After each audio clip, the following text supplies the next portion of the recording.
Smuggling کے خلاف اے N F کے کریک ڈاؤن کے دوران 15 کروڑ روپے سے زائد مالیت کی منشیات برآمد کر لی گئی۔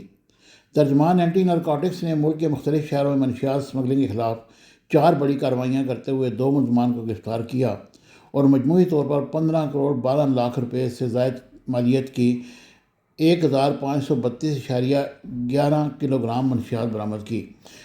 کارروائیوں کی تفصیلات کے مطابق حاجی شاہ بس ٹرمینل ڈسٹرکٹ اٹک میں ایک گاڑی تلاشی کے دوران 960 گرام چرس برآمد کی گئی، جس پر ملزم کو گرفتار کر لیا گیا۔ اسی طرح سٹی بائی پاس سکھر کے قریب ایک گاڑی سے 150 گرام کوکین برآمد ہوئی۔ اس کارروائی میں ملزم کو حراست میں لے لیا گیا۔ مزید کارروائیوں میں قلعہ شاہ زئی سرنان ڈسٹرکٹ پشین کے قریب 1500 کلو گرام چرس گردہ برآمد کی گئی، جبکہ گوٹ شیر خان ڈسٹرکٹ ہب میں جاڑیوں میں چھپائی گئی 31 کلو گرام ہیروئن برآمد ہوئی۔ کریک ڈاؤن کے دوران انسداد منشیات ایکٹ 1997 کے تحت مقدمات درج کر کے تحقیقات کا آغاز کر دیا گیا ہے۔ امید ہے کہ مزید بھی کریک ڈاؤن کے دوران ملزمان گرفتار کیے جائیں گے۔ یہ بڑی کارروائی تھی جو